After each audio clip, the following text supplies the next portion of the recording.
Skills training at our project site. Skills training here in PBDC.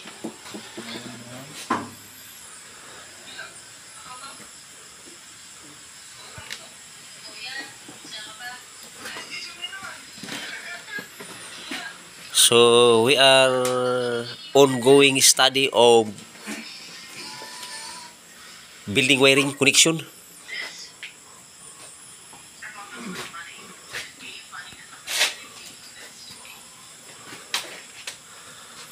We work at the day and we study at night.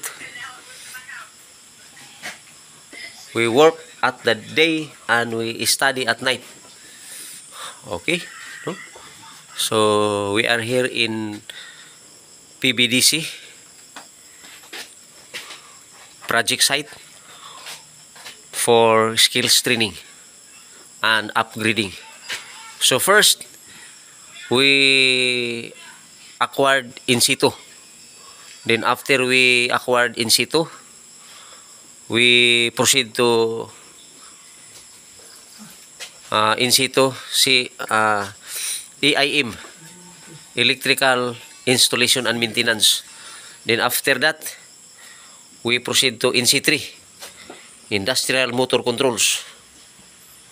Then after acquiring training of actual skills training for motor controls, we proceed to review of master electrician.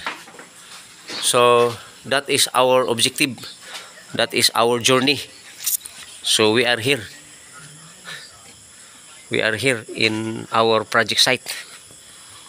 Actual skills training. So at the day, we do our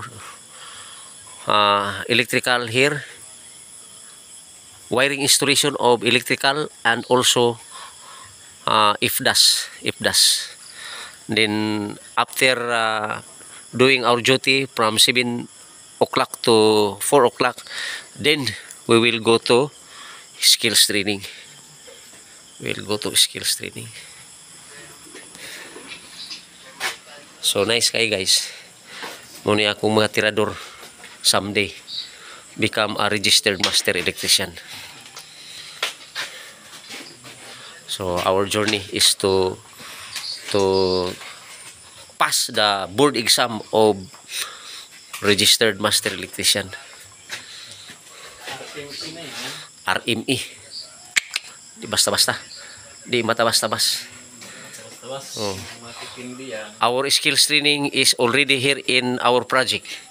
So thank you for the bus of our management, Madam Vice President, Madam Geraldine, for allowing us to conduct skills training inside the project. Thank you for her approval.